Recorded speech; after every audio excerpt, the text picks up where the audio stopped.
Para mim é uma grande honra moderar essa mesa com o professor emérito do Seminário de Princeton, professor Luiz Rivera Pagan, professor Raimundo César Barreto, que também vem de Princeton, e o professor Lauri Wirth, que vem da Universidade de Metodista.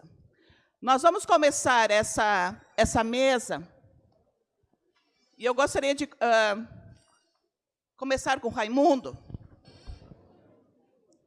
Tem um microfone, cada um tem seu microfone. O nosso tema é Reforma e América Latina.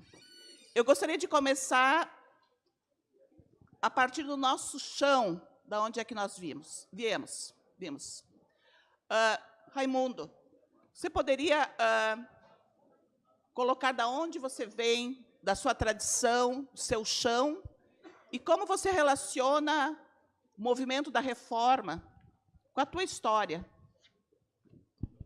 Então, um bom dia a todos e todas, e também os colegas aqui do painel.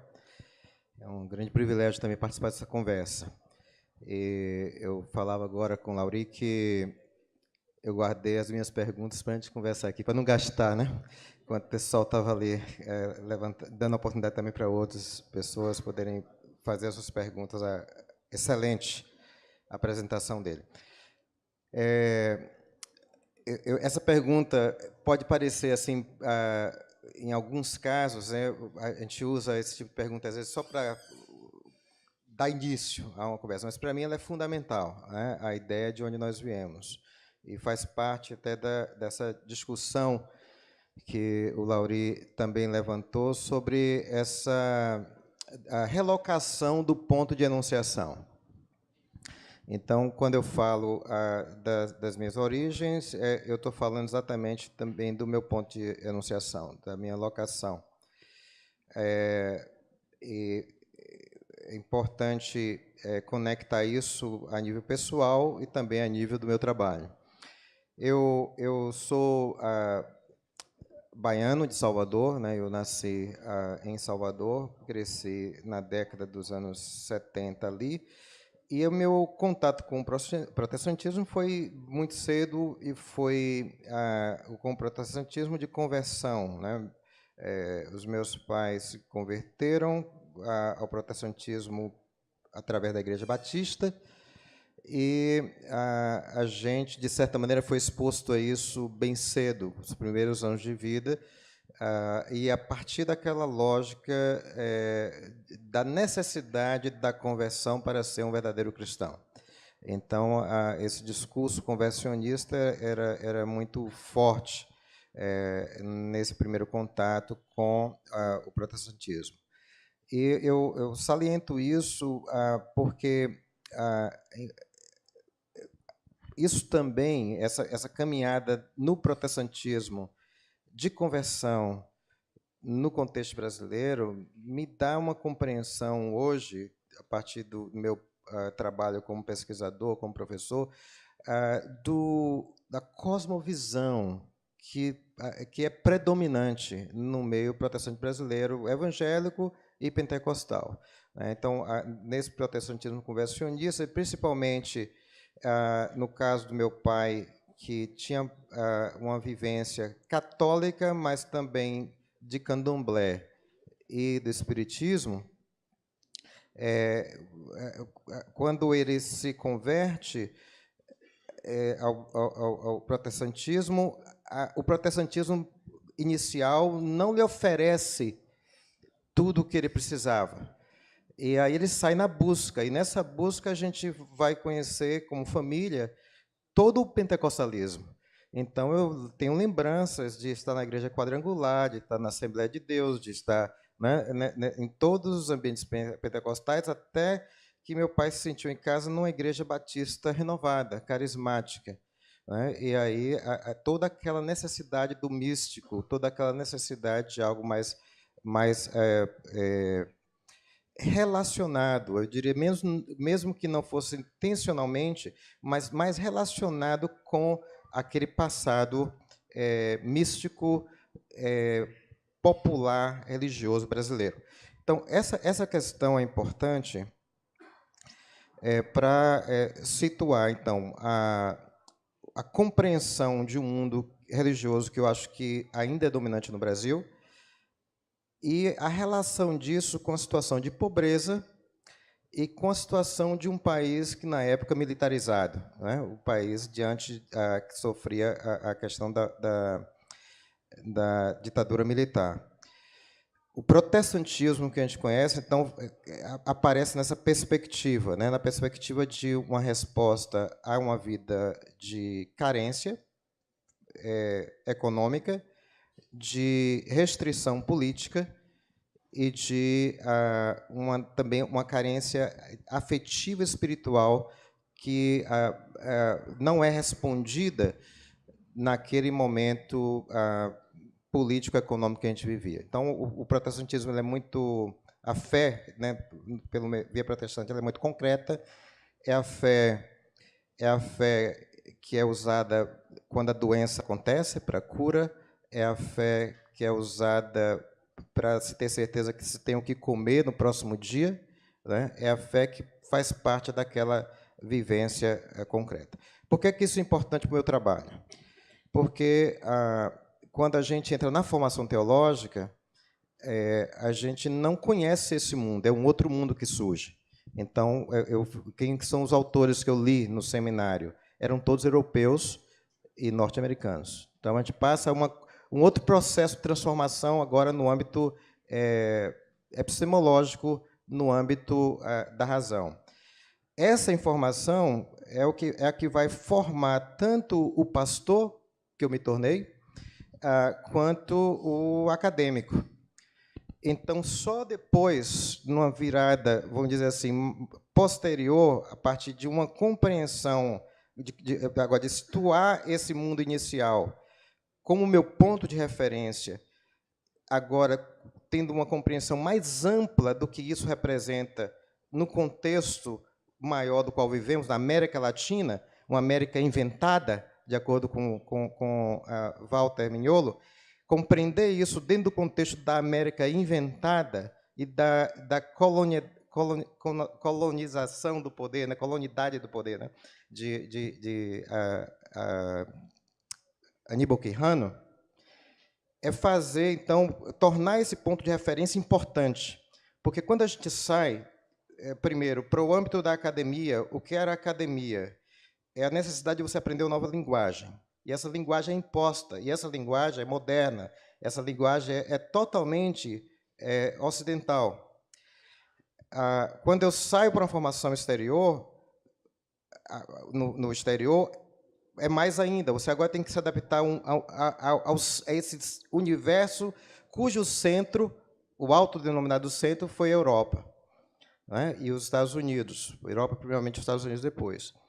Fazer uma reversão de buscar o seu ponto de partida na sua própria cultura, ela tem uma implicação de reversão da sua hermenêutica, do seu ponto de observação do mundo e da sua leitura dentro da própria academia. Isso é importante lá, isso é importante aqui, porque eu penso que a academia, tanto nos Estados Unidos como no Brasil, é uma academia colonizada, né? En Puerto Rico eso significó dos cosas. Uno, la constante crítica a la subordinación colonial de mi nación. Puerto Rico es una de las pocas formal y oficialmente colonias que quedan en el mundo. Pasamos de ser colonia de España desde 1493, en que Colón pasó y tomó posesión. Era costumbre de Cristóbal Colón, cuando iba a un lugar nuevo en nuestras tierras, pararse y hacer un acto de toma de posesión. El acto de toma de posesión era, primero, un acto litúrgico. Si se celebraba una breve liturgia, como esta mañana iniciamos con una breve liturgia, pues Colón, donde quiera que iba, iniciaba con una breve liturgia, y lo que los nativos miraban y no entendían es que esa liturgia implicaba también una toma de posesión. Liturgia religiosa, toma de posesión. Además, se nombraba a ese territorio. Se llega a Puerto Rico, por ejemplo, y se le llama en el proceso de liturgia y toma de posesión San Juan Bautista. Ese era el nombre original de mi nación. Los nativos miraban y no entendían nada. Pero lo que estaba pasando era una toma de posesión justificada litúrgicamente. Y eso desde muy chico. Yo lo estudié y se me metió bien adentro como una protesta que era parte de mi ser protestante. Lo segundo era lo siguiente. Como era una minoría, ahora en Puerto Rico es distinto, ahora han crecido las iglesias de todos colores, olores y sabores. Es como cuando uno viene del aeropuerto de Vitoria hasta Vitoria, que ve iglesias de todo tipo, con todo nombre. Ahora sí es Puerto Rico. Pero en aquel tiempo no. Y en aquel tiempo el ser miembro de una minoría en este caso religiosa, me llevó a mí a pensar, para que yo defienda mis derechos, debo defender los derechos de las otras minorías. Eso me llevó en un momento dado, recuerdo, tendría ya, esa confrontación con el maestro fue cuando tenía 11 años, que él me dijo, tú eres protestante y te pasas protestando. Más adelante, yo tendría como unos 14 años cuando dije, déjame ver qué significa eso de ser protestante. Y una de las primeras cosas que hice fue leer las 95 tesis. Y de pronto encontré lo siguiente. La tesis 43. Hay que instruir a los cristianos que aquel que socorre al pobre o ayuda al necesitado realiza una obra mayor que el que comprase indulgencias. Tesis 45. Debe enseñarse a los cristianos que el que vea a un necesitado y sin prestarle atención da su dinero para comprar indulgencias, lo que obtiene en verdad no son las indulgencias papales, sino la indignación de Dios. Tesis número 59. San Lorenzo dijo que los tesoros de la iglesia son los pobres. Tesis 86. Y estas tesis se me pegaron bien adentro, no solamente las tesis del asunto de la justificación, de la gracia, de los méritos, sino estas también. Tesis 86. ¿Por qué el Papa, cuya fortuna es hoy más abundante que la de los más opulentos ricos? Fíjense, ahí va una crítica al Papa por su opulencia, por su riqueza. No construye la Basílica de San Pedro de su propio dinero. ¿Quieres reconstruir la Basílica de San Pedro? Reconstrúyela con tu dinero. En lugar de hacerlo con el de los creyentes pobres. Ahí me uno a Lauri. Es decir, hay ahí, entre esas tesis, varias que resuenan con lo que Lauri hablaba esta mañana y con lo que yo espero hablar mañana por la mañana. Es decir, que para mí En el momento que leí esas tesis, de alguna manera u otra, además de toda la discusión sobre justificación, sobre gracia, sobre indulgencia, esas 4 se me pegaron. Y son 4 antecedentes, digamos así, de lo mucho que hemos lidiado en América Latina. Lauri habló de las casas y él conoce una afirmación de Lauri que no mencionó, pero él la conoce, que yo lo voy a conocer, lo voy a repetir mañana. En la historia de las Indias, en el libro 3, la casa escribe lo siguiente. Hay un momento en que él se va de Chiapas, él abandona el episcopado de Chiapas y se va a España a pelear a favor de los indígenas. Y dice lo siguiente: y dejé allí a Jesucristo, no una vez, sino incontables veces, golpeado, azotado, abofeteado, insultado y crucificado por nosotros los españoles.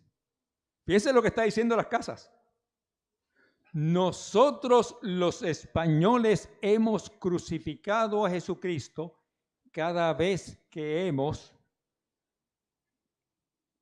torturado, maltratado, azotado y llevado a la muerte a un indígena. Me estoy tratando de unir a lo de esta mañana, ese diálogo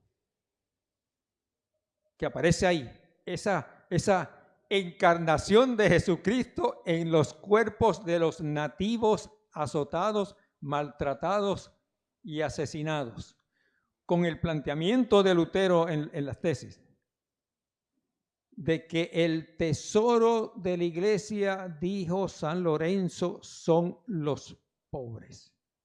Hay espacio para seguir el diálogo que tuvimos esta mañana. Graças, professor Rivera. Lauri, quando você fez sua palestra, você colocou que você se identifica com esse teuto brasileiro. Você poderia falar um pouco mais sobre isso? O que significa isso na tua trajetória, na tua identidade? Então, eu venho da roça. Sou filho de pequenos agricultores. Meus pais são gaúchos. Eu nasci em Santa Catarina, uma pequena cidade que se chama Piratuba. Mas eu nasci, que é uma cidade no interior de Santa Catarina, no oeste de Santa Catarina, região aí de Chapecó, Concórdia. E eu nasci no interior de Piratuba. A gente vivia num sítio, agricultura de subsistência.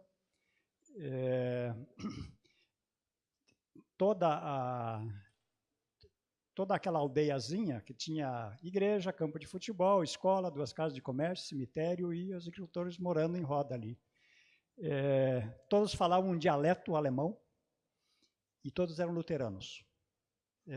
Aí eu vivi até os 9 anos. Lembro isso com muito carinho. A gente falava um dialeto em casa, alemão.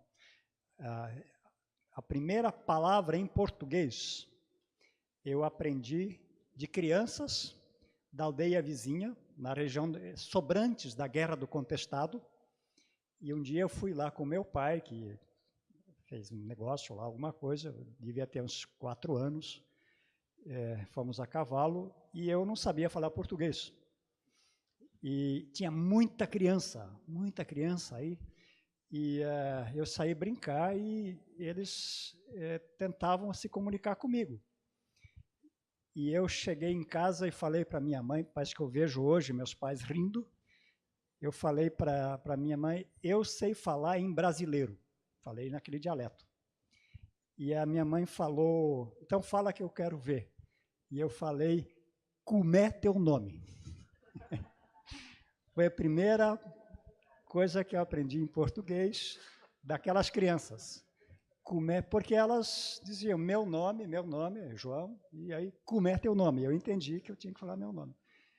Aí, aos 9 anos, meus pais migraram para o Paraná, para o oeste do Paraná, onde eu moro até hoje. E aí eu fiz a experiência de ser parte de uma minoria religiosa. Eram os não católicos, eram grupos pequenos, e foi uma experiência ambígua. Por um lado, na vida cotidiana, a gente se interrelacionava bem. Nossos vizinhos mais próximos eram uma família católica romana muito fervorosa. E eu me lembro que meu pai e a minha mãe me diziam, olha, às 6 da tarde você não vai lá brincar com eles, porque é a hora da Ave Maria. Eles juntavam a família e rezavam a Ave Maria às 6 da tarde. Então tem que respeitar, não pode ir lá incomodar a hora que eles estão rezando, né? Agora, no nível que o setor diria mais estratégico, eu sofri muitos problemas, que eu tinha um padre lá que era diretor do colégio e ele não gostava de protestante. Então, você imagina o que a gente passava. E a missa, a aula no sábado era na igreja, era uma missa. E tinha chamada na saída. E meu pai dizia, você não vai nessa aula porque você não é católico. E a professora dizia, quem não vai na aula recebe falta. E a gente tinha que tentar enganar os dois lados, né? Então, essa é um pouco a experiência que eu tinha. A minha socialização religiosa, no todo, foi muito leve, porque naquela aldeia em Santa Catarina, o pastor vinha aí uma vez por mês. E, no mais, a gente tinha ali uma religiosidade popular, autônoma, que eu dou graças a Deus por tê-la vivida, porque ela não era cerceadora. Tinha uma festa que era a principal festa do ano, que era a festa da inauguração da igreja, e quando tocava o sino parava de tocar, tinha uma banda de música que começava a tocar música profana e conduzia todo mundo para o salão que tinha ali perto, e era uma festa de 3 dias. E a festa parava quando todo mundo estava bêbado, coisa assim, né? Isso estava tudo misturado, então a minha socialização religiosa foi muito leve. Agora, a gente tinha valores, assim, respeito ao próximo, a partilha, a honestidade, isso a gente aprendia em casa. E meu pai dizia, olha, é suficiente se a gente vai ao culto uma vez por mês. Porque é para a gente ser lembrado do que é a obrigação, mas cristão a gente tem que ser o dia todo, né? O dia todo, né? Então, ela foi muito leve, a minha socialização religiosa. Trabalhei na lavoura até os 20 anos, e aí eu tive a minha primeira rebeldia, assim, quando lá aos 15, 16, meu pai me matriculou num colégio particular que tinha lá, que era o único que tinha, que era de contabilidade, e que a gente tinha que pagar, e eu falei, eu não quero ser contabilista, eu vou fazer o quê com contabilidade? Eu não vou na aula, e não fui. Eu me lembro até hoje, eu fui com meu pai lá, pedi de volta a inscrição, mas eu queria estudar, né? E aí, por influência de um pastor que veio lá e me abriu a possibilidade, com uma bolsa, de fazer o ensino médio na Grande Porto Alegre, numa escola evangélica. Fui lá aos 20 anos. Né? E, para mim, o estudo da teologia foi me descobrir, para falar essa coisa do teuto brasileiro. Foi me descobrir como gente. Eu tive o prazer de ter como professores gente como Milton Schwantes, como Walter Altmann, como Brackemeier, Martin Dreyer, e assim. E o que pautava lá era a teologia da libertação. Eu sei que um dia lá na Alemanha eles pediram o que eu achava da teologia da libertação, eu falei, olha, eu só conheço essa, não conheço outra, né? Sinto muito, né? Mas para mim foi me descobrir, sabe? A rigor, falar da vida do pobre e assim por diante, não era falar da vida dos outros, a rigor era falar da minha vida, que na verdade foi uma vida muito boa. A gente tinha uma agricultura de subsistência, tudo que a gente consumia, quase tudo a gente plantava e colhia. Eu hoje vou todo domingo de manhã numa feira de produtos ecológicos, que custa caro, porque a gente só come veneno e assim por diante, e eu me dou conta que a gente comia produtos orgânicos, né, o tempo todo, né? A gente produzia sem veneno e assim por diante.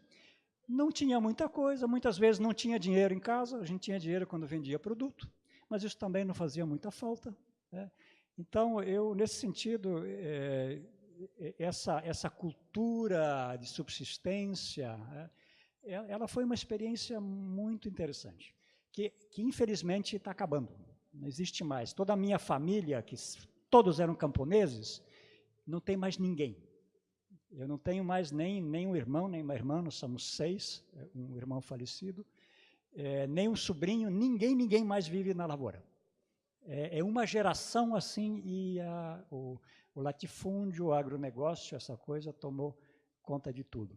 Mas eu olho com muito carinho para esse passado, e uma das coisas que eu mais faço, que eu gosto de fazer quando vou visitar meus pais, é visitar os meus colegas de escola, de ensino fundamental, que ficaram lá, que são agricultores, e que estão levando a vida desse jeito. E parece que para mim é reconectar minhas raízes cada vez que eu vou lá. Quanto à questão de Lutero, eu sou um luterano que só leu Lutero na faculdade. A gente nunca tinha lido nada de Lutero, a não ser na igreja lia o Catecismo Maior, que era decorar os 10 mandamentos e as explicações. Isso também é uma característica interessante do luteranismo brasileiro. Eu, às vezes, para brincar e provocar os líderes da minha igreja, eu gosto de dizer que o luteranismo brasileiro é o apelido do germanismo. É o apelido do germanismo. Vocês terem uma ideia, os livros de Lutero começaram a ser traduzidos para o português em torno de 1986. Então, era uma igreja luterana que não conhecia Lutero, ou só tinha acesso a Lutero quem sabia ler alemão. Mas isso é outro debate. Muito obrigada, Lauri. A gente vai continuar com o nosso diálogo, e a gente percebeu que as nossas raízes têm algo em comum, que essa questão tem algo a ver com a questão do pobre. E que eu acho importante nas suas biografias esse processo também, sempre de novo, de recuperação dessas raízes. De não encobrir essas raízes, mas de recuperá-las. E também como sujeitos teológicos, sujeitos também da teologia. Tanto Raimundo como o professor Luiz me falaram que gostariam de continuar o diálogo a partir da tua palestra, Lauri. Então, vou passar a palavra ao professor Luiz, que vai começar com as perguntas, e a gente vai dialogar. Raimundo, você vai entrando junto, por favor, né? Vamos entrar junto, vamos fazer uma conversa a partir das perguntas que surgiram, que não foi possível antes serem feitas. Sí, yo quisiera conversar con Lauri porque el planteamiento de esta mañana me parece central a esta conferencia. Primero, lo siguiente. Tú mencionaste aquí a Bartolomé Las Casas, a Juan Ginés de Sepúlveda. Bartolomé Las Casas y Juan Ginés de Sepúlveda, a mediados del siglo XVI, tuvieron una controversia oficial y formal. Por controversia oficial y formal significa que fue oficialmente convocada con unas personas que iban a juzgar el resultado del debate, nunca lo hicieron, y durante varios días Juan Ginés de Sepúlveda expuso sus argumentos que luego se publicaron fuera de España. Las Casas expuso sus argumentos que también se publicaron. Mencionaste a Francisco de Vitoria. Francisco de Vitoria, a fines de la cuarta década, 1537-39, daba conferencias y expuso unas conferencias sobre la justicia o injusticia.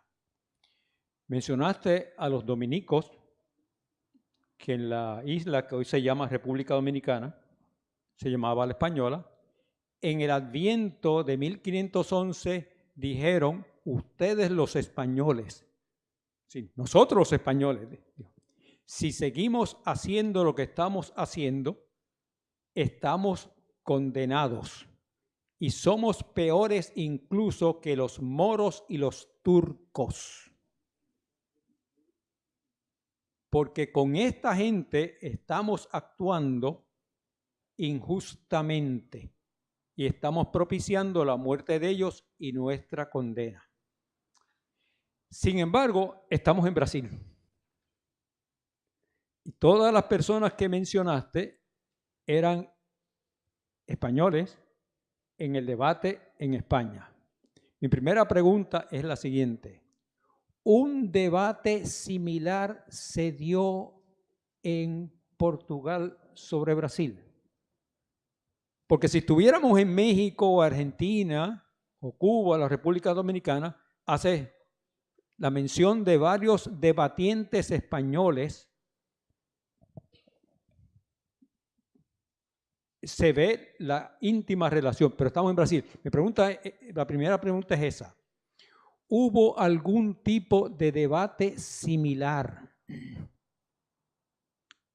en Portugal respecto, primero, a los nativos de estas tierras y segundo, a los esclavos negros africanos que desde el siglo XVI comenzaron a ser trasladados, bueno, esclavizados, trasladados y puestos a trabajar aquí? Esa es mi primera pregunta. La segunda pregunta es la siguiente. Ese libro que tú mencionaste, Radicalizando la Reforma, es un libro importante. Y Laury dijo que saldría a mediados de septiembre. Cómprenlo, adquiéranlo y léanlo inmediatamente. Lo tienen en español en la biblioteca. Perfecto, léanlo, si pueden leer español, si no, cómprenlo. Uma pergunta, Laury, você gostaria Sim. de responder primeiramente ou... Déjame hacer la segunda, porque puede tener relación. La segunda pregunta es la siguiente. Este libro menciona lo que dice Laury, pero en algunos momentos hace la crítica a Lutero, el Lutero posterior. Y esa crítica yo creo que quien la inició en el siglo XX o la revivió en el siglo XX fue posiblemente Ernst Bloch. Ernst Bloch escribió en 1921 un libro cuya traducción al español es Thomas Münzer, teólogo de la Revolución. En portugués también. Ok, muy bien. Tuve el honor en el año 1970 de, en la casa de Ernst Bloch, en Tübingen, mostrarle la traducción al español y comparar la traducción al español de ese libro con la versión original en alemán. Mi pregunta es la siguiente. ¿Esa visión de Lutero no ha quedado criticada en buena medida a partir de ese libro y no se le ha visto, no ha sido Lutero criticado por no darle seguimiento luego, por darle énfasis a otras cosas? Y la otra cosa importante, la supervivencia. Y por lo tanto, por la supervivencia de su movimiento, estar dispuesto a sacrificar a los pobres campesinos. Eso es un debate vivo.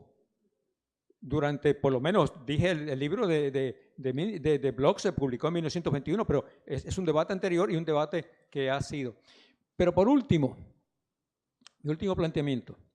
Creo que Ronaldo fue quien ayer o anteayer mencionó a John Locke como uno que, a pesar de todo el asunto de la democracia, tolerancia, se enriqueció a partir del negocio de esclavos. Pero hay otra cosa más. En el segundo tratado del gobierno, en ese libro de los dos tratados sobre gobierno, John Locke se refiere a las rebeldías de los nativos de Norteamérica. Y si la Casa defendió las rebeldías de los nativos de nuestras áreas, John Locke lo que dijo fue lo siguiente: son como unas bestias. Y usa el término beast, bestias. Y como bestias hay que tratarlo. Como bestias feroces hay que responder a ellos. Y eso es importante recordarlo, porque una de las cosas valiosas de la conferencia de Laury es recordar que en el siglo XVI los españoles discutieron sobre la justificación a un nivel que no se dio en el siglo XVII en Inglaterra sobre los nativos del norte de América. Muito obrigado, Luiz. Ouvindo as suas perguntas, eu lembrei de uma conferência de um colega comum, o Maximiliano Salinas, lá na Universidade Metodista, fez uma brilhante exposição, e aí abrimos para as perguntas, e ele falou: não me apertem demais, tudo que eu sei eu já falei. Então, eu vou tentar responder aquilo que eu acho que sei alguma coisa. Então, quanto ao debate na América Portuguesa, então, uma coisa que a gente tem que pensar, Portugal, de fato, tomou posse da sua colônia aqui, depois chamado de Brasil, em 1549. Quer dizer, aí o Las Casas já estava debatendo lá há 40 anos e assim por diante. Então, é uma tomada de posse tardia, e, de fato, a cristianização aqui, no primeiro momento, se a gente lê, por exemplo, as primeiras cartas de um Manuel da Nóbrega, que foram os jesuítas, os primeiros que vieram com o primeiro governador-geral, você percebe que existe um vínculo orgânico entre o projeto colonizador e o projeto missionário. E o Nóbrega, inclusive, diz, olha, a condição para a gente evangelizar esses índios é primeiro escravizá-los, e assim por diante. Ele, nesse sentido, coincide com Sepúlveda. Não teve, mas nem de longe, até onde eu conheço, algo parecido do que se passou na América Espanhola. O que a gente percebe e aí principalmente os jesuítas, que são os que pensaram um projeto para o Brasil, a gente pode falar que os jesuítas passaram por um processo de conversão. Você tem um primeiro, eles se sentem como colonizadores, um segundo momento se tem um atrito, e no fim, principalmente na região amazônica, você tem uma ruptura, e você tem realmente a ideia de que não dá para evangelizar e colonizar. O resultado disso, mais permanente, os projetos da Missão Jesuítica Paraguaia, e no Brasil tem esses 7 povos e assim por diante, que, aliás, também é algo que a gente devia estudar com muito mais cuidado, né? E a gente conhece pouco. O expoente mais interessante para nós aqui é o padre Antônio Vieira, que foi expulso do Brasil. Os jesuítas foram expulsos aí no século XVIII, com a ascensão de Marquês de Pombal e a penetração do pensamento iluminista e assim por diante. Então, não teve, mas nem de longe esse debate. O que você tem? Você tem internamente, por exemplo, você tem entre os jesuítas correspondências em que os jesuítas, inclusive, dizem não é mais possível fazer aldeamentos de indígenas.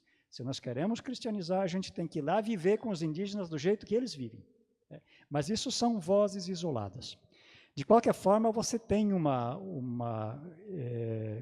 certa defesa dos indígenas pelos jesuítas, à sua maneira, sem muito debate. Em relação à escravidão negra, não tem nada. Você tem uma outra voz assim, mas nem de longe, por exemplo, a autocrítica que um Las Casas vai fazer no fim da vida e coisa. Isso não existe aí. O próprio Padre Vieira vai dizer num sermão, de fato, a sorte dos escravos africanos aqui, ela é uma sorte dura e assim por diante, e critica certos excessos, mas ele diz, mas essa é a condição que vocês têm para conhecerem o Deus verdadeiro e herdarem a vida eterna. Então, não se queixem. Então, de fato, esse debate a gente não tem na América Portuguesa, por isso a gente tem que estudar o Las Casas, né? E talvez lê-lo em alguns aspectos com o Padre Vieira. Quanto à questão do radicalizando a reforma, isso aqui o resultado digamos assim, uma espécie de consenso possível, mas não significa que todas as pessoas que trabalhavam concordavam com tudo que está aí, né? e assim por diante. Agora, quais são, para mim, pessoalmente, o ganho disso? Pelo menos duas questões que eu gostaria de mencionar. Uma é uma crítica muito bem fundamentada que mexe na teologia, no eixo estruturante da teologia de Lutero, que é a questão da justificação pela fé. Aí é uma biblista chamada, como é que ela chama? Brigitte Kahl, me deu um branco aqui, Brigitte Kahl. Ela era professora de teologia na Alemanha socialista, com a queda do muro não achou mais emprego e trabalha desde então no Junior em Nova York. A Brigitte Kahl escreveu um livro que se chama Reimaginando Gálatas. E ela vai retomar Paulo, e diz, Paulo, com a sua doutrina da justificação pela fé, o que Paulo fez? Ele tornou plausível o cristianismo no mundo não judeu, no mundo helênico, no jargão aí teológico gentílico. Significa o quê? De que se pode ser cristão respeitando a diversidade cultural. Então, o judeu continua sendo judeu, o grego continua sendo grego, o homem é homem, a mulher é mulher, o rico é rico, o pobre é pobre. O que nos une em Cristo? Isso é a justificação pela fé. Significa o quê? Você tem um enunciado que possibilita que diferentes culturas, diferentes visões de mundo possam ter uma unidade, e isso nós somos únicos em Cristo, com duas questões fundamentais. Isso não destrói a diferença, pelo contrário, a qualifica. O grego continua sendo grego, o judeu continua sendo judeu, mas nós somos um em Cristo. O que nos torna um em Cristo? Levar as cargas uns dos outros. Com isso a gente cumpre toda a lei. Isso é Paulo. O que Lutero faz? Lutero puxa essa tese para dentro do seu contexto, a redescobre, só que ele, e mais que ele, a tradição luterana, faz disso um princípio excludente. Então, se você não defende exatamente o discurso teológico normativo que se descobre, você é desqualificado. Então, teologia das obras, isso é usado, então, para desqualificar o mundo católico, isso é usado para desqualificar os anabatistas, isso é desqualificar as reivindicações dos camponeses, que ele juridicamente considera justas, e vai dizer, mas isso é questão da justiça, tem que resolver, mas teologicamente eles estão defendendo salvação pelas obras, e isso não tem sustentação, e assim por diante. Então, aquilo que é um enunciado teológico, que vai fazer com que a diversidade cultural seja qualificada pelo cristianismo, ela vai se tornar um critério excludente. Isso, para mim, nos obriga a reler a espinha dorsal da teologia luterana. E ela vai dizer, isso também vai ser o problema que os cristãos vão ter no Império Romano. Então, a liberdade diante da lei, para ela não é a lei judaica. Ela é a lei judaica na medida que a lei judaica se adapta à política do império, que é justamente dividir para imperar. E como a teologia paulina vai dizer, olha, somos diferentes, mas nós somos um em Cristo, isso rompe a estratégia política do Império Romano.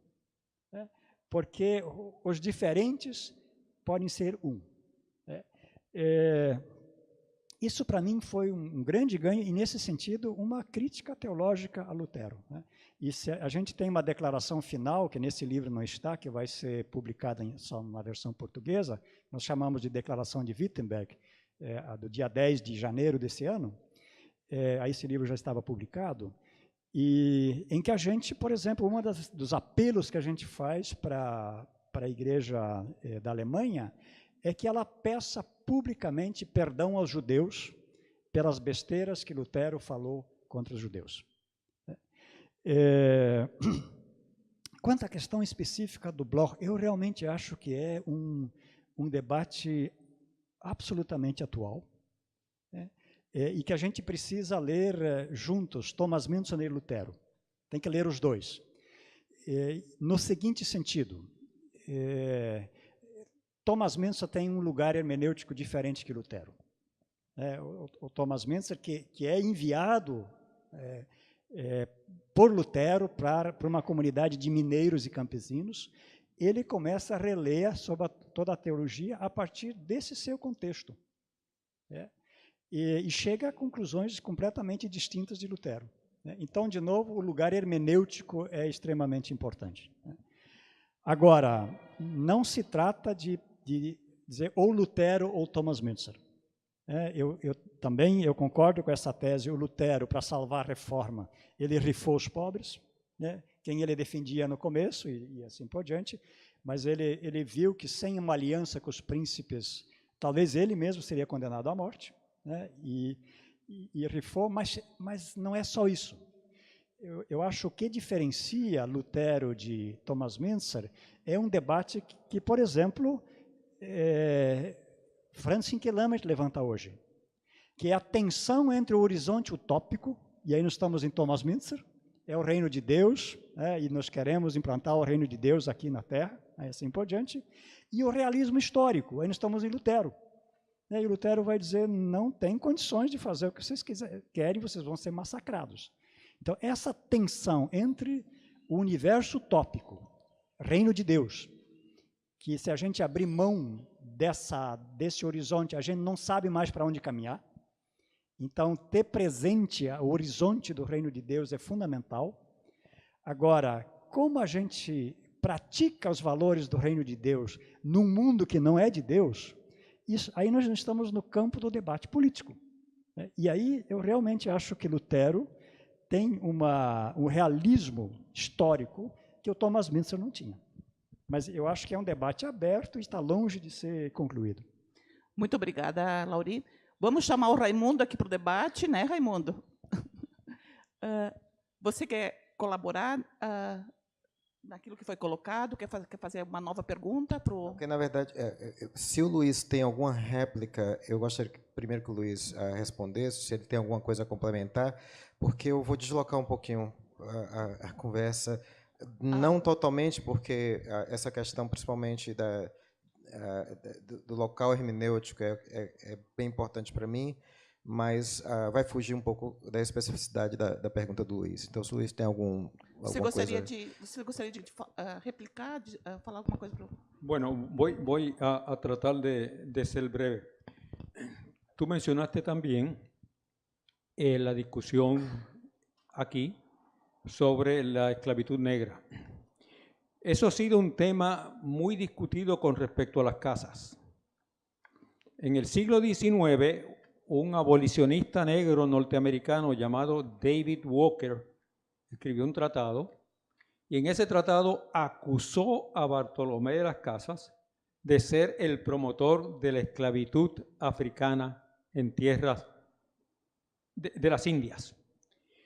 Y citaba unas primeras propuestas de las casas a la corona española para salvar a los nativos, traer africanos y ponerlos a trabajar. Hay dos cosas. Primero, esa propuesta no inició la esclavitud africana. Ya había aquí en las Américas, en lo que llamamos ahora América Latina, esclavos africanos. Segundo, aunque las casas no hubiera dicho nada, la muerte progresiva de poblaciones nativas iba a hacer que tanto España como Portugal iban a traer africanos esclavizados, existiera o no existiera Bartolomé Las Casas. Bartolomé Las Casas, hay un momento, y se discute entre historiadores, cuando comienza a estudiar documentos portugueses que hablaban de la esclavitud de africanos y dices, ay Dios mío, si tan injusta es la esclavitud de los africanos,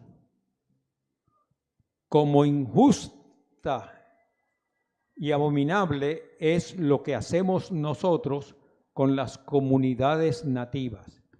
Y eso él lo escribe en los márgenes del libro que estaba escribiendo y nunca pudo publicar, la voluminosa Historia de las Indias. Cuando la Historia de las Indias en el siglo XIX se publica, entonces esas notas se incorporan a la Historia de las Indias y se descubre que hay un momento en que las casas dicen, ay Dios mío, ¿podrá Dios perdonarme el haber en un momento dado sugerido esclavitud de africanos? ¿Habré perdido yo el perdón divino por haber dicho eso? Yo que los he visto morir porque tan frágiles y explotados son los esclavos africanos como los nativos indígenas. Y entonces hubo entre los estudiosos de las casas una reevaluación de la actitud de las casas sobre la esclavitud africana.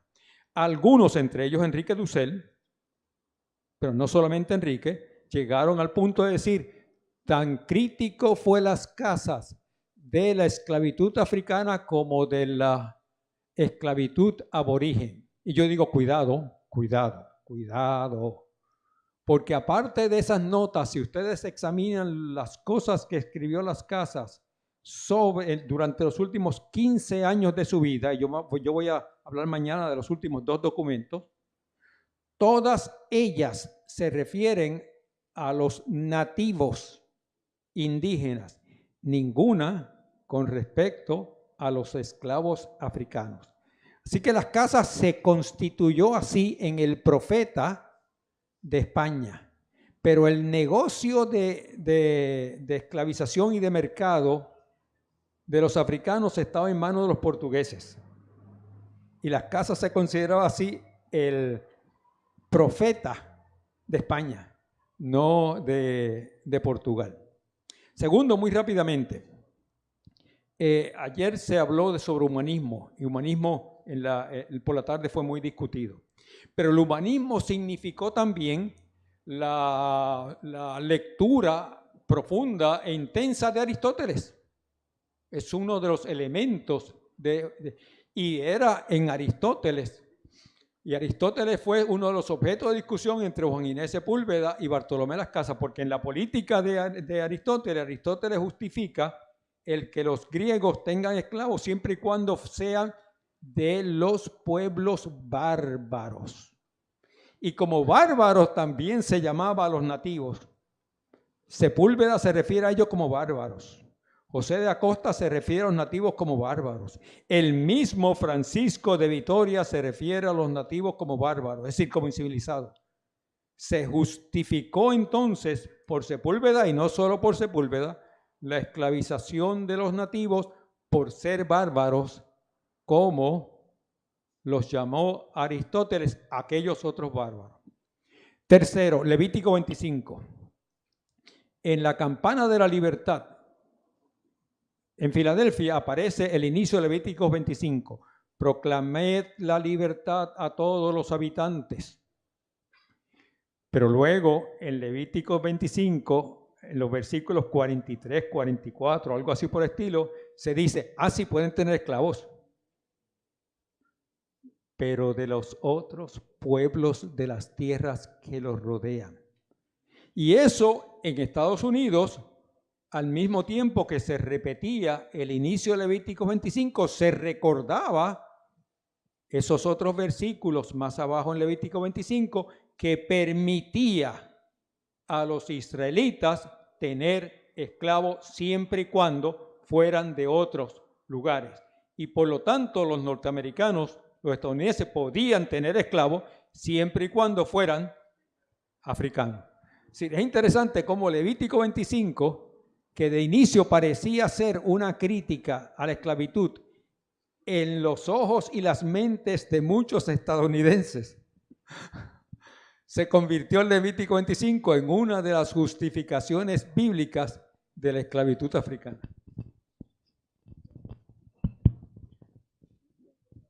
Nosso pecado histórico e o sangue clama ainda por justiça, tanto dos povos negros como também dos povos indígenas. Raimundo, você quer agora colocar uma outra perspectiva? Não, eu creio que tem continuidade com isso, mas eu acho que só muda.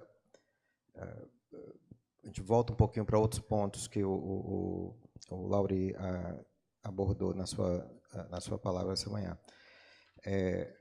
Primeiramente, antes de entrar nisso, é só ressaltar, né, a importância dessa conversa e do Lauri ter trazido hoje esse diálogo em torno de Las Casas de Lutero. Me chamou muita atenção quando ele perguntou quem já tinha ouvido falar de Las Casas. Eu acho que 2/3 das pessoas que estão aqui, se não levantaram a mão, me deram a impressão de que nem sequer ouviram, né? Então, é importante essa conversa para a compreensão do que se passou. E aí vale a pena lembrar que o trabalho do Luiz com uma evangelização violenta que eu acho que não está em português até hoje, né? Nunca foi traduzido para o português. E eu acho que é um grande gap, né? Um vazio, né? Uma lacuna enorme na nossa formação histórica do cristianismo no Brasil, a gente ignorar uma obra clássica que inclusive, deslocou a conversa, né, no âmbito do estudo do cristianismo na América Latina. Um desafio aí para a gente, né? Eu acho que por isso que eu estou trazendo isso, que eu acho que é um desafio importante para a gente. A gente recuperar isso, porque a gente está tendo uma conversa aqui importante, mas não é suficiente. Temos que aprofundar. E, obviamente, eu sei que Lauri e outros têm feito isso, mas eu acho que trazer um clássico como esse, disponibilizar isso para a nossa educação, se faz importante. Mas a minha provocação vai para além disso, voltando. Eu gostei de tudo, mas gostei muito do começo e do fim da palavra do Lauri. No começo, ele trabalhando essa questão da relocação hermenêutica, né, o deslocamento, né, falando de novos pontos de enunciações, né, de enunciação. Isso eu lembro do Mário Aguilar, que ele trabalha com o conceito de reinvenção e relocação, né? No caso do discurso e também da nossa compreensão do cristianismo. Então, só para recapitular, o Lauri mencionou como no século XVI, em torno do século XVI, a Europa, que era até então marginal num sistema pluricêntrico, né, com vários centros, ela passa a ser central num sistema mundo, né, que é a tese do Dussel e de outros. Então, quer dizer, a gente tem, então, pela primeira vez, se essa tese está correta, um sistema mundo, né, um sistema mundial, mundializado, com um autodenominado centro, com um novo centro. E esse centro agora, quer dizer, a Europa agora se desloca para esse centro. Esse é o momento, então, do surgimento do que nós chamamos de modernidade, né? A modernidade está surgindo, então, nesse contexto. Não há possibilidade, então, de se compreender modernidade sem se compreender esse processo em relação ao outro não europeu, né? E todo o processo de conquista, todo o processo, o genocídio que acontece aqui, a questão já tocada, né, do transatlântico, né, da escravidão africana, tudo isso faz parte da compreensão desse processo de modernidade, para o qual, obviamente, a linguagem teológica cristã foi fundamental, né? Sem ela, você não constrói também esse novo sistema mundo. A crítica que vem surgindo, então, que começa, na verdade, com Dussel, né, com esse aprofundado, então, para outros, como o Quijano, Mignolo, Anzaldúa, né, e outros, então que, assim, esse é o processo que a gente conhece como o processo de colonização. A colonização, na verdade, ela não é apenas física, política, né, econômica, mas ela é também cultural, e ela também é uma colonização do conhecimento. A maneira, então, que a gente lidar com essa situação hoje exige um deslocamento, não é? Porque as narrativas continuam partindo desse pseudocentro. Não é? E aí, na conversa dessa manhã, apesar de que a gente está introduzindo o que ainda é novidade, né, da perspectiva de um europeu deslocado, né, um europeu fora do centro, né, que é o Las Casas, ele ainda é europeu.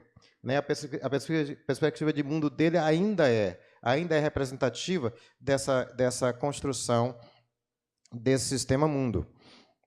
O desafio que a gente enfrenta é esse desafio do deslocamento epistemológico e hermenêutico. E também o Laury tocou nisso no final, de duas maneiras. Uma foi a partir do uso de Sorto, né, Michel, e a questão da concepção, a concepção que ele traz, tanto da ideia de cotidiano, né, como a produção, que eu diria assim, olhar as camadas populares também como sujeitos históricos, não é, que se torna importante. A linguagem também que o James Scott usa com a ideia das armas dos enfraquecidos, né? A arte da resistência. Então, essa eu diria, é uma nova leitura que desloca necessariamente a atenção acadêmica para a ação popular. Não adianta a gente falar de escravidão, não adianta a gente falar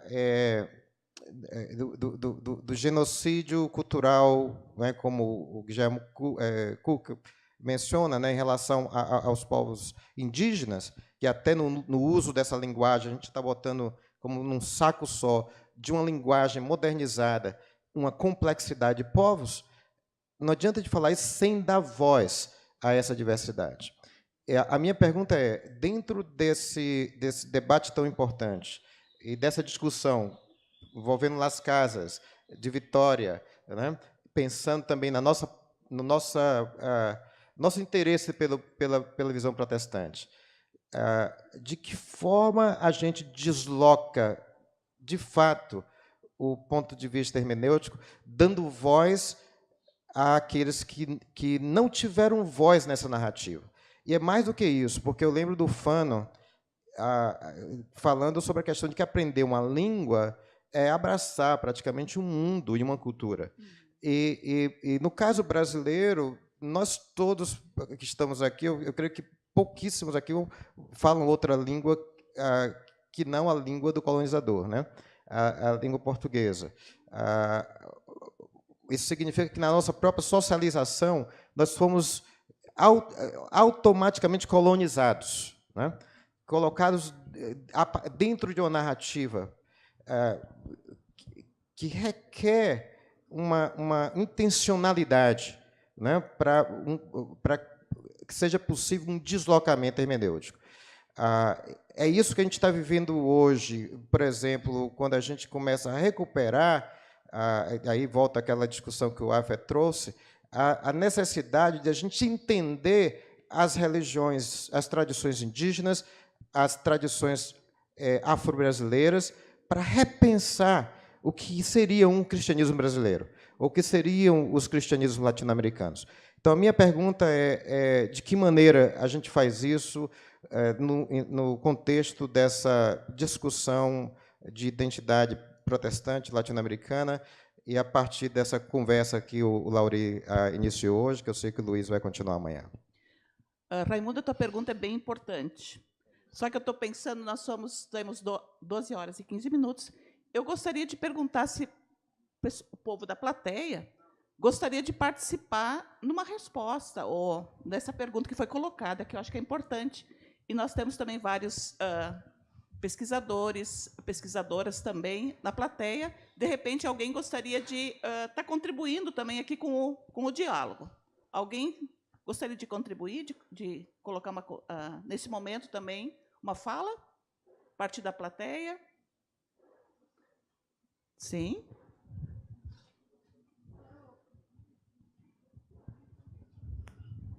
Bom dia, quase boa tarde a todos. Agradecer pela oportunidade de poder ouvi-los, né?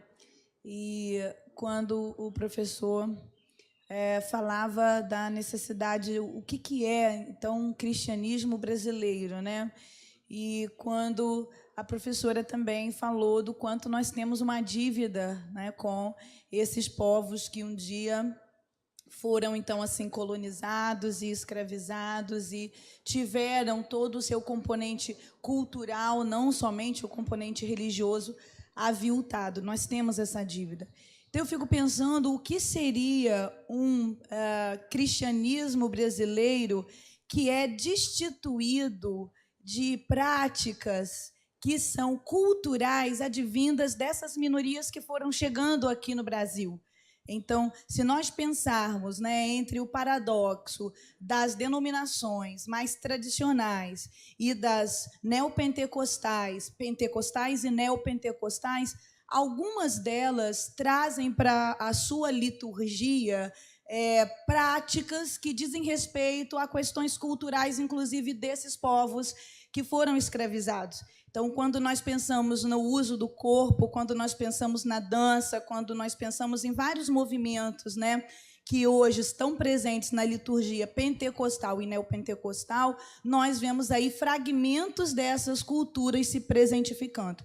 Então, eu fico pensando o quanto que é perigoso um movimento de uma hegemonia, de um protestantismo, de cultura plenamente europeia, de uma liturgia plenamente europeia, se nós queremos fazer aqui um protestantismo brasileiro. Obrigada. Muito obrigada.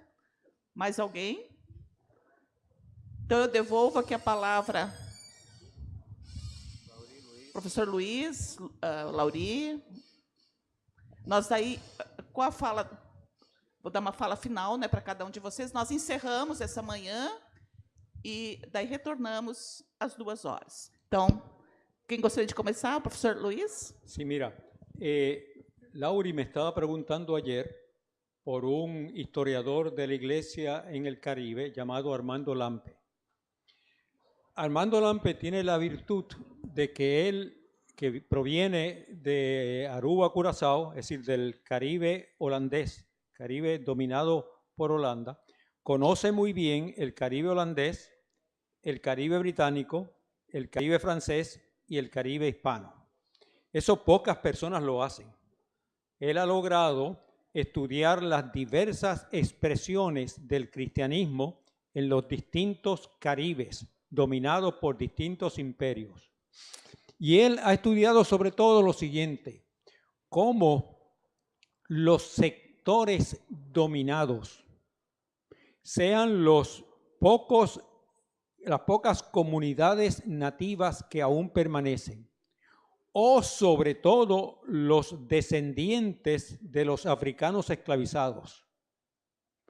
Si las personas afrodescendientes caribeñas, que constituyen en algunos de los países la mayoría, pudieron convertir el cristianismo como una forma de protección sincrética, una especie de sincretismo peculiar, caribeño, para poder proteger su identidad y su cultura propia.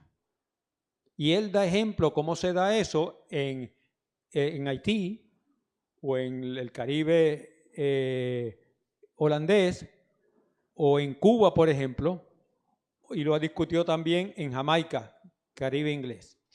Y es interesante que lo que él hace, como la religiosidad cristiana de los sectores dominados y marginados puede servir como una forma de autoprotección cultural de identidad. Coincide con algo que incluso él estaba trabajando antes que el libro de James C. Scott saliera. Ese libro se llama Dominación y las artes de la resistencia. No sé si está traducido al portugués.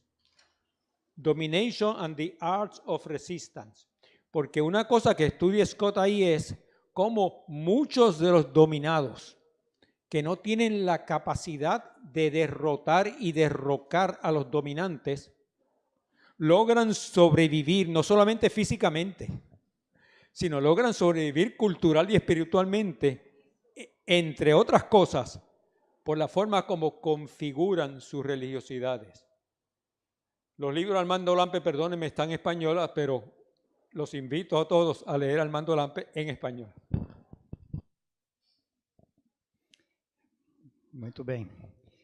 Obrigado pelas referências aí também, Armando Lampe. E assim, eu acho o desafio de traduzir o seu livro, isso a gente tem que conversar, que realmente eu acho que é necessário, né?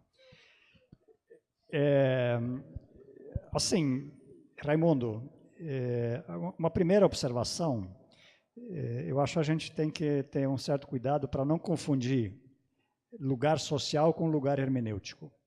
Teve aí um debate, alguns anos atrás, entre o Boaventura de Souza Santos e o Walter Mignolo.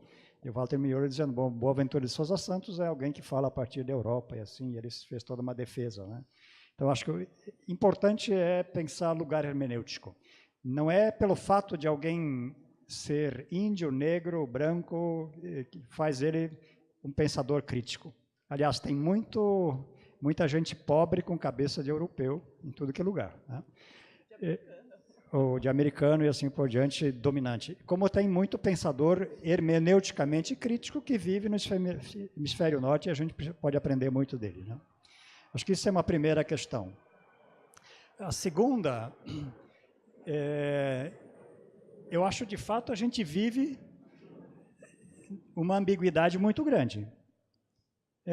Eu leio e entendo razoavelmente bem inglês, mas eu sou muito travado para falar inglês. Então, estou estudando inglês. Estou estudando inglês e estou tentando falar inglês. Mas eu deveria estar estudando Guarani, Quechua, Aymara. Isso eu devia estar estudando. É a ambiguidade que a gente vive. Como é que resolver isso? Eu acho que a gente tem que se unir com as pessoas desses povos que conhecem a língua e a gente tem que aprender. Aqui no Brasil, por exemplo, agora estão surgindo historiadores guaranis que estão recontando a história guarani. E realmente estão trazendo elementos que a gente não conhece, não sabia e assim por diante, né? Fenômeno semelhante na América Central, no México, com os povos maias e os quechuas também, no Peru. Última questão sobre o que seria, então, o cristianismo brasileiro. Eu penso muito nisso. O que a gente está fazendo? Onde é que a gente alimenta nossos horizontes de esperança? E eu tento sempre dizer para mim assim, bom, eu tenho um guru que eu tento seguir, que é o filho de um carpinteiro lá de Israel, né, que a gente conhece por Jesus Cristo. Então, eu tento, assim, ser um seguidor de Jesus Cristo. E eu tenho muitas dúvidas se Jesus era cristão. Eu até duvido, né? Então, com todo respeito aos grupos e assim por diante, mas o que significa um cristianismo brasileiro? Agora, a gente tem elementos, assim, por exemplo, no capítulo que eu escrevi para esse livro, eu tentei recuperar algumas memórias do período da colonização holandesa e dos índios protestantes alfabetizados. E quando quando os portugueses retomaram o território, embora no Tratado de Paz se tivesse dado anistia aos indígenas, os índios, todos esses povos em torno do Recife, não acreditaram nisso e se mandaram floresta adentro. E 10 anos depois, uma expedição de Antônio Vieira, os encontrou lá no interior do Piauí, atual Piauí, no pé da Serra de Piapaba. E muito interessante o que Vieira diz, olha, porque tinham livros e porque sabiam ler, o povo que os recebeu acreditava neles, tudo o que dizia, como se fosse um oráculo.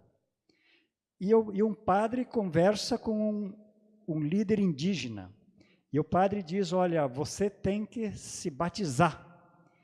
E o líder indígena diz para ele, Jesus Cristo se encarnou numa donzela branca para redimir os brancos. Mas ele vai voltar e vai se encarnar numa donzela índia para redimir os índios. Quando isso acontecer, eu vou me batizar. E quando isso acontecer, os índios vão mandar nos brancos como os brancos estão mandando nos índios hoje. Você tem criação de teologia. Como é que a gente lida com isso? Então, assim, para fechar isso, eu acho uma das coisas é realmente aprender a ouvir. Quem tem essa. Na questão indígena, nós temos aqui uma historiadora, teóloga, de origem guarani, que eu acho que faz um trabalho brilhante, que é a Graciela Chamorro. E nós temos indígenas que estão estudando a sua história, a gente tem que aprender com eles. E ficar no limite do possível, né?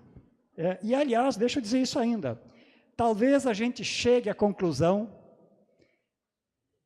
de que a gente já disse tudo o que tinha que dizer e tem que abrir espaço para outros. Muito obrigada por essa desafiante conversa. E a gente percebe que a reforma realmente precisa se radicalizar e precisamos retornar realmente a esse guru de Nazaré, que andava nas periferias da vida, que encontrou as mulheres, que encontrou as crianças, encontrou os homossexuais, encontrou os pecadores. Talvez temos que retornar para esse mito fundante, que é o cristianismo.